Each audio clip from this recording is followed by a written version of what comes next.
వాగర్థావివ సంపృక్తౌ వాగర్థ ప్రతిపత్తయే జగతః పితరౌ వందే పార్వతీ పరమేశ్వరౌ. ఆదిత్యాయ చ సోమాయ మంగళాయ బుధాయ చ గురుశుక్రశనిభ్యశ్చ రాహవే కేతవే నమః. శృంగేరి జగద్గురు పీఠాధిపతులకి, కంచి పీఠాధిపతులకి నమస్కారములు తెలియజేసుకుంటూ కార్యక్రమాన్ని ప్రారంభిద్దాం. ఇట్స్ యూటీవీ ప్రేక్షకులకి స్వాగతం. 2025 సంవత్సరంలో ఎన్నో ప్రయత్నాలు చేసాం జీవితంలో బాగుపడడానికి. ఎన్నో అడ్డంకులను ఎదుర్కొన్నాం, కష్టాలను ఎదుర్కొన్నాం, అన్నిటినీ అధిగమించి ఒక స్థాయికి చేరుకున్నాం. కానీ కొంతమంది సక్సెస్ అయ్యారు, కొంతమంది సక్సెస్ కాలేకపోయారు. కన్న కలల్ని వచ్చేటువంటి 2026వ సంవత్సరంలోనైనా కానీ నిజం చేసుకోవాలనే తపన ప్రతి ఒక్కరికి ఉంటుంది. అయితే మనకు ఉన్నటువంటి సాంప్రదాయకమైనటువంటి విధానం ప్రకారం ప్రతి సంవత్సరం ఉగాది టు ఉగాది రాశి ఫలాలు చెప్పుకోవడం సాంప్రదాయం. కానీ ప్రపంచమంతా ఒక ధర్మాన్ని పాటిస్తుంది కాబట్టి అది కూడా మనం అంగీకరించక తప్పదు. అయితే ఇప్పుడు మనం చెప్పుకోబోయేటువంటి రాశి ఫలాలు ఏవైతే ఉన్నాయో యూటీవీ ప్రేక్షకులు గమనించాలి. జనవరి 1వ తారీఖు 2026 నుంచి డిసెంబర్ 31వ తారీఖు వరకు 2026 సంవత్సరం వరకు ఉన్నటువంటి గ్రహాల యొక్క సంచారాన్ని బట్టి వివిధ రాశుల్లో జన్మించినటువంటి వారికి ఏ విధంగా ఉండబోతుంది అనేటువంటి విషయాల గురించి క్లుప్తంగా తెలియచేసుకునే ప్రయత్నం చేద్దాం. ప్రతి వివరణ కూడా సశాస్త్రీయంగా అనాలిసిస్ చేసి మీకు అందివ్వడం జరుగుతుంది. అలాగే సమస్యలు ఉంటే పరిహారాలు ఏం చేసుకోవాలి, కష్టాలు ఇబ్బందులు ఉన్నప్పుడు ఏ విధంగా అధిగమించాలి అనే విషయాన్ని కూడా ఇందులో తెలియచేయడం జరిగింది. కాబట్టి ఈ యొక్క కార్యక్రమాన్ని ఆశాంతం వీక్షించండి. ఈ 2026వ సంవత్సరంలో జనవరి నుంచి డిసెంబర్ వరకు మకర రాశిలో జన్మించినటువంటి వారికి ఏ విధంగా ఉండబోతుందో తెలుసుకునే ప్రయత్నం చేద్దాం. ప్రధానంగా గురువు, ఏ యోగాన్ని ఇవ్వాలన్నా గురువే. ఈ మకర రాశికి సంబంధించి చూసుకుంటే మొదటి 2.5 నెలలు గురువు వక్రీకరించి మిథున రాశిలో ఉండడం, షష్టమ స్థానంలో. దీని ప్రభావం వలన వక్రీకరించినటువంటి కారణం చేత యోగించేటువంటి ప్రభావం ఎక్కువగా ఉంటుంది. అంటే ఏ వాటి మీద ప్రభావం అనంటే ప్రధానంగా ఉన్నత విద్యకు సంబంధించి చేసే ప్రయత్నం, విద్యకి సంబంధించి ప్రయత్నము, విదేశీయానానికి సంబంధించి చేసే ప్రయత్నము, ఏ పని చేసినా ఆ ఫలితంలో లాభాన్ని పొందడం, ఇవన్నీ కూడా యోగిస్తాయి. ముఖ్యంగా పేరు ప్రఖ్యాతులు పెరుగుతాయి. చేసే ప్రతి పని 10 మందికి నచ్చుతుంది. ఈ మొదటి 2.5 నెలలు మార్చి 14 వరకు. ఈ మార్చి 14 తర్వాత మే 31వ తారీఖు వరకు రుజుమార్గంలో గురువు ఈ మిథున రాశిలో సంచారం చేస్తున్నటువంటి కారణం చేత ఆర్థికపరమైనటువంటి సమస్యలు, రుణ బాధలు పెరగడం, అలాగే మీ దగ్గర తీసుకున్న డబ్బులు చెల్లించలేకపోవడం, లేదా మీరు ఇతరుల దగ్గర డబ్బు తీసుకోవాల్సినటువంటి పరిస్థితి రావడం, ఇవన్నీ జరుగుతాయి. అంటే ఒక రకంగా చెప్పాలంటే హోమ్ లోన్స్ కానీ పర్సనల్ లోన్స్ కానీ ఎదురు చూస్తున్నట్లయితే లోన్స్ పొందే అవకాశం కూడా మీకు గోచరమవుతుంది. ఇక జూన్ 1వ తారీఖు నుంచి అక్టోబర్ 31వ తారీఖు వరకు కూడా, అంటే June, July, August, September, October, ఈ 5 నెలల పాటు యోగ్యమైనటువంటి కాలం. ఇది చాలా అద్భుతంగా ఉంటుంది. ప్రధానంగా ఈ సంబంధించినటువంటిది ఇతరుల యొక్క సహాయ సహకారాలతో మీ పనులన్నీ పూర్తి చేసుకోగలుగుతారు. ఈ 5 నెలల కాలంలో అన్ని విధాలుగా లాభసాటిగా ఉంటుంది. ధనపరమైనటువంటి సమస్యలు తీరుతాయి, రుణబాధలు నివృత్తి అవుతాయి, రాని బాకీలు వసూలవుతాయి. ఆఖరి 2 నెలలు మాత్రం అనుకూలంగా ఉండదు. ఇది గమనించుకోండి. ఏ తర్వాత ఈ గురువు యొక్క అనుగ్రహం వలన దాదాపుగా ఒక 4.5 నెలల పాటు అనుకూలంగా లేని సమయం, మిగతా సమయం అంతా కూడా అనుకూలంగా ఉంటుంది. అంటే దాదాపుగా ఈ గురువు మీకు ఒక 60-40% యోగిస్తాడు. 60% యోగించడం, 40% అవయోగం చేయడం. మరి ఈ యొక్క గురువు వల్ల ఒక్క దగ్గరనే ఆగిపోతుందా? మిగతా గ్రహాల యొక్క ప్రభావం ఏంటి? ముఖ్యంగా నారు పోసిన వాడే నీరు పోస్తాడు అనే సామెత గుర్తుంది కదా. పడగొట్టిన చోటనే లేచి నిలబడగలుగుతాం. అదే ఈ గురువు అనుకూలంగా లేకపోయినా రాష్ట్రాధిపతి అయినటువంటి శని సంపూర్ణంగా యోగిస్తున్నాడు కొంతకాలం పాటు. ఇక్కడ మీరు గమనించాలి, అసలు సిసలైనటువంటి శని తత్వాన్ని మీరు అర్థం చేసుకోవాలి. కష్టపడే తత్వము, నిజాయితీగా ఉండే తత్వము, ముందుకు ధైర్యంగా సాగే తత్వం కనుక అలవర్చుకుంటే ఈ మకర రాశి వారు పొందే అదృష్టం ఇంత అంత అని చెప్పడం కాదు, అన్ని విధాలుగా యోగదాయకంగా ఉంటుంది. ఎందుకంటే జూలై 26వ తారీఖు వరకు శని తృతీయ స్థాన సంచారము చేత యోగకరుడుగా ఉండడం, మరియు డిసెంబర్ 10వ తారీఖు వరకు వక్రగమనము చేత ఏలినాటి శని దోష ప్రభావాన్ని కూడా కలగచేస్తున్నాడు. ఇక్కడ ఇది మీరు గుర్తుపెట్టుకోవాలి. ఈ సమయం అంటే ఒక సందర్భంలో గురువు యోగించట్లేడు కానీ శని యోగిస్తున్నాడు, కష్టపడడం. ఒక సందర్భంలో కష్టపడినా ఫలితం దక్కకపోయినా దైవాన్ని నమ్ముకుంటే, దైవ ఆరాధన, దైవ ప్రయత్నం కనుక చేసుకుంటే తప్పకుండా మీకు యోగాన్ని కలగచేస్తుంది అనేటువంటి యొక్క సందేశాన్ని మీకు ఈ యొక్క మకర రాశిలో జన్మించినటువంటి వారికి గురుగ్రహం ఇవ్వబోతుంది. ఇది యోగదాయకంగా అని చెప్పవచ్చు. ఇక విద్యార్థులకి ప్రధానంగా మొదటి 2.5 నెలలు కష్టపడితే ఆ తదనంతరం మే వరకు ఉండేటువంటిది అక్కడ గడ్డు కాలంలో ఈ కష్టం మీకు ఉపయోగించబడుతుంది. కాబట్టి బాగా కష్టపడితే తప్ప సరైనటువంటి ఫలితాన్ని పొందలేమని ఈ యొక్క గురువే మనకు తెలియచేస్తుంది. ఇక సంబంధించి జూన్ 1 నుంచి అక్టోబర్ 31 వరకు కూడా విదేశీ యానానికి అనుకూలంగా ఉండేటువంటి సమయం, ఉన్నత విద్యకి కూడా అనుకూలంగా ఉండేటువంటి సమయం. కాబట్టి కోరుకున్నటువంటి విద్యా సంస్థల్లో ప్రవేశం లభించి తీరుతుంది. ఇక ఉద్యోగం గురించి మనం చూసుకున్నట్లయితే ఈ ఉద్యోగంలో ఏ సందర్భంలో ఏ సమయాలు బాగుంటాయి, ఏ సమయంలో ఉద్యోగం మారాలి అనే విషయాల గురించి క్లుప్తంగా ముందు తెలియచేసుకుందాం. ఇక వివాహ సంబంధమైనటువంటి విషయానికి వచ్చేసరికి మొదటి 2.5 నెలలు వివాహ ప్రయత్నానికి, లేదా జూన్ 1 నుంచి అక్టోబర్ 31వ తారీఖు వరకు వివాహము ప్రయత్నానికి అనుకూలం. వివాహ సంబంధముగా ఈ యొక్క మకర రాశిలో జన్మించినటువంటి వారికి వివాహము నిశ్చయం అవ్వబోతుంది, సందేహమే లేదు. ఇక దాంపత్య సమస్యలు, ఈ దాంపత్య సమస్యలు అనేటువంటివి మొదటి 6 నెలల వరకు, 5 నెలల వరకు కూడా గడ్డు కాలమే. 6వ నెల నుంచి కూడా అనుకూలంగా ఉంటుంది. కాబట్టి ప్రథమార్థం కాస్త జాగ్రత్తగా ఉండండి. ఎటువంటి పొరపచ్చాలు, ఆవేశాలకి లోను కాకుండా సంయమనం పాటించినట్లయితే జూన్ నుంచి అన్నీ సర్దుబాటు చేసుకుంటాయి, దాంపత్య సమస్యలు తొలగిపోతాయి. ఇప్పటికీ విడిపోయి కలవాలనుకునే వాళ్ళు జూన్ తర్వాత ప్రయత్నాల్లో మీరు సఫలీకృతులు అవుతారని చెప్పవచ్చు.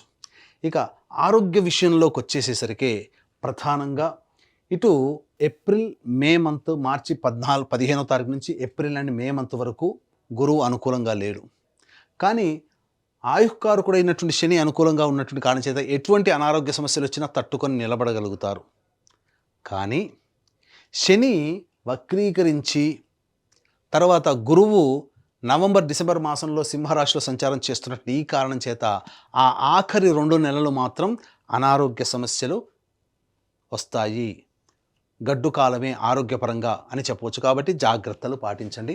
ముఖ్యంగా ఫుడ్కి సంబంధించినటువంటి ఆరోగ్య సమస్యలు ఉంటాయి. కాబట్టి ఫుడ్ని కంట్రోల్ అనక డైట్ కంట్రోల్ కనుక చేసుకుంటే మంచి జరిగేటువంటి అవకాశం ఉంటుంది. ఇక సంతానపరంగా కనుక చూసుకున్నట్లయితే ఈ యొక్క మకర రాశిలో జన్మించినటువంటి వారికి సంతాన యోగ్యత ఉంది, సంతానవంతులవుతారు. జూన్ నుంచి అక్టోబర్ మధ్యకాలంలో సంతానము కలుగుతుంది. మొదటి 2.5 నెలలు కూడా కన్సీవ్ అవ్వడానికి అవకాశం ఉంది. ఇక సంబంధించి రాజకీయమైనటువంటి సంబంధించి చూసుకున్నట్టయితే రాజకీయ పలుకుబడి అనేటువంటిది ఉంటుంది ప్రయత్నం చేస్తే. కానీ పెద్దల యొక్క అండదండలు లేని కారణం చేత ఆ పలుకుబడి పేరుని మాత్రమే తెస్తుంది తప్ప మీకు ఉపయోగపడే విధంగా మీకు పదవి అనేటువంటిది ఉండదు. కాబట్టి అందరితో కలుపుగోలుగా ఉండండి, కానీ ధనాన్ని ఖర్చు పెట్టి మీరు ప్రయత్నం మాత్రం మీరు చేయకండి. ఆశించి భంగపడడం తప్ప ఇంకా వేరే ప్రయత్నం ఉండదు.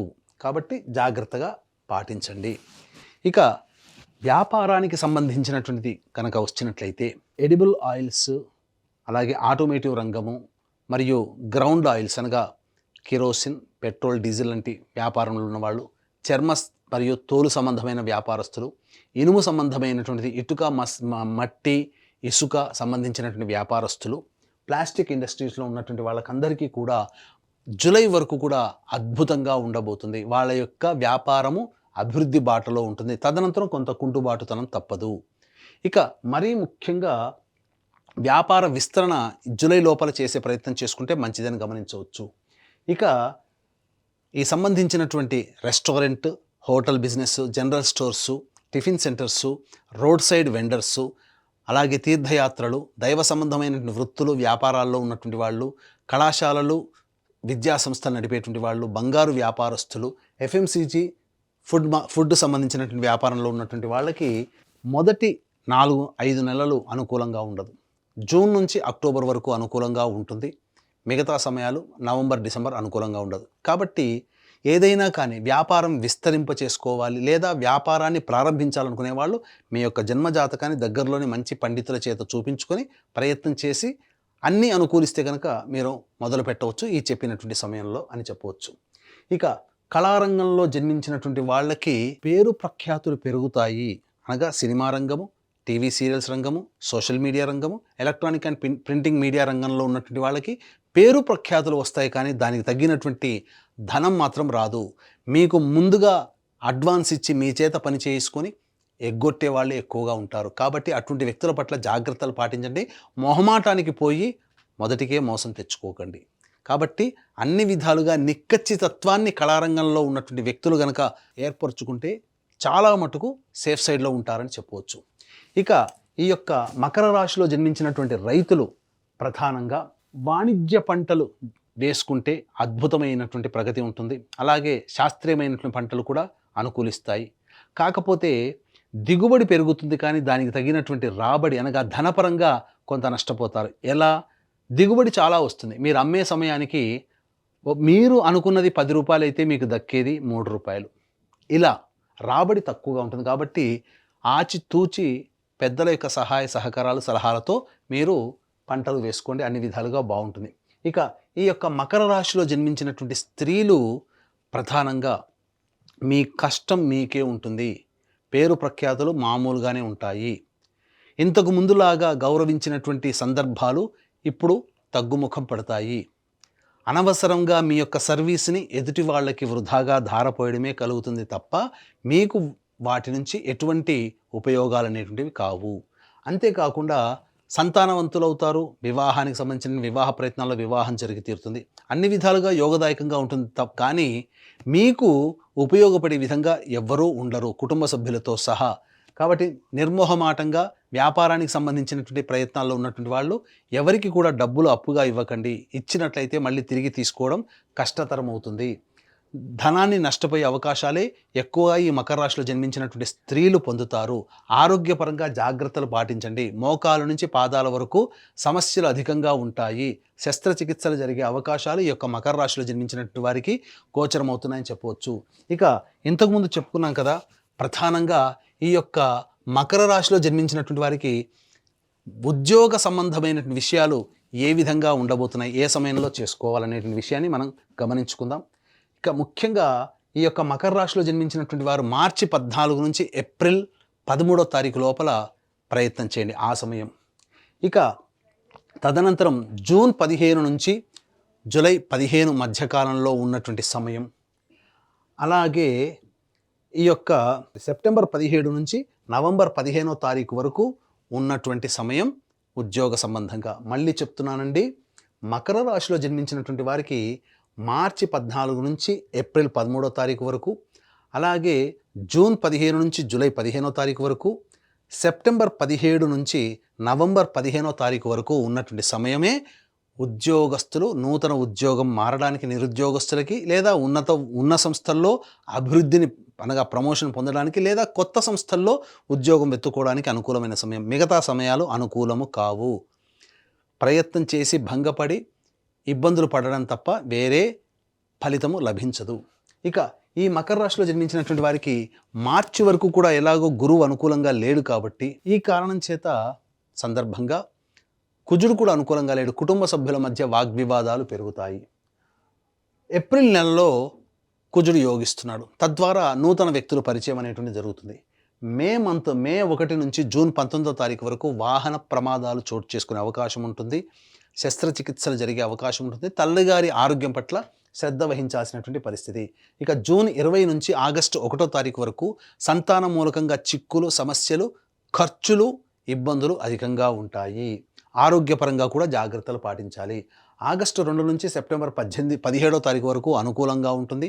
సెప్టెంబర్ 18 నుంచి నవంబర్ 11వ తారీఖు వరకు ఎవరితో కలిసి పనిచేసినా, జీవిత భాగస్వామైనా వ్యాపార భాగస్వామైనా ఎక్కువగా కష్టాలు అనేటువంటివి ఉంటాయి. ఇక నవంబర్ 12 నుంచి డిసెంబర్ వరకు అనుకూలంగా లేదు. కాబట్టి ఏతావాత చెప్పొచ్చేది ఏమిటంటే ఈ యొక్క మకర రాశిలో జన్మించినటువంటి వారికి దైవానుగ్రహం తప్పనిసరి. ఇటువంటి దైవానుగ్రహం అందరికీ అందించాలనేటువంటి ఒక సదుద్దేశంతో మన పీఠం ఆధ్వర్యంలో జనవరి నెల నుంచి డిసెంబర్ వరకు ప్రతి నెల ఒక పర్వదినం రోజున పుణ్యక్షేత్రంలో సర్వదోష నివారణ పూజలు, హోమాలు, ఆరోగ్యం కోసం మృత్యుంజయం, ఉద్యోగం కోసం పురుష సూక్త విధానము, శత్రుబాధ, నరఘోష, నరదృష్టి నివారణ కోసం, కోర్టు సమస్యల కోసం సుదర్శన మూలమంత్ర హోమాలు, అలాగే ఆర్థిక బాధలు, దాంపత్య సమస్యల నివారణకి లక్ష్మీ హోమాలు, ఇలా 21 రకాల హోమాది కార్యక్రమాలు ప్రతి నెల జరిపించడం జరుగుతుంది. మీ గోత్రనామాదులు స్క్రీన్పై కనిపిస్తున్నటువంటి నెంబర్కి కాల్ చేసి నమోదు చేసుకోవచ్చు. ప్రతి నెల మీకు వీడియోలు కూడా అందజేయడం జరుగుతుంది. ఇక తర్వాత దైవానుగ్రహం ఈ యొక్క మకర రాశిలో జన్మించినటువంటి వారు పొందక తప్పని పరిస్థితి. కాబట్టి ఇటువంటి మకర రాశిలో జన్మించినటువంటి వారు ప్రధానంగా దైవానుగ్రహం పొందడం కోసం గురువారం రోజున దత్తాత్రేయ చరిత్ర పారాయణం ప్రారంభించి బుధవారానికి ఒక పారాయణం సమాప్తం చేయండి. ఈ విధంగా ఒక పారాయణం సమాప్తం చేసే లోపల మీ సమస్యకి పరిష్కారం లభిస్తుంది. లేదు ఇప్పుడు చెప్పినటువంటి సమస్యల కంటే ఇంకా ఎక్కువగా సమస్యలు ఎదుర్కొంటున్నారు అనంటే మీ యొక్క జన్మజాతకంలో నడుస్తున్నటువంటి గ్రహ దశాంతర్దశల యొక్క ప్రభావాలు. కావున దగ్గరలోని మంచి ఉపాసనా పరులైనటువంటి జ్యోతిష్యుని సంప్రదించి వారి సలహాలు సూచనలు పాటించినట్లయితే మరింత మెరుగైనటువంటి జీవితాన్ని పొందుతారని తెలియచేయవచ్చు. ఇట్స్ యూటీవీ ప్రేక్షకులు విన్నారు కదా, ఇప్పుడు చెప్పినటువంటి రాశుల్లో జన్మించినటువంటి వారికి ఏ విధంగా ఉండబోతుందో తెలుసుకున్నారు. ఈ రాశిలో జన్మించినటువంటి వారికి అందరికీ కూడా మంచి జరగాలి, మీ యొక్క సంకల్పం నెరవేరాలి, అలాగే కష్టాలు, ఇబ్బందులు, సమస్యలు వచ్చినప్పుడు ఏ విధంగా అధిగమించాలో తెలుసుకున్నారు, ఎటువంటి పరిహారాలు పాటించాలో కూడా తెలుసుకున్నారు. కాబట్టి మీకందరికీ మంచి జరగాలని కోరుకుంటూ మరొక్కసారి ఇట్స్ యూటీవీ ప్రేక్షకులకి మీ సంకల్పం నెరవేరాలని కోరుకుంటూ సెలవు.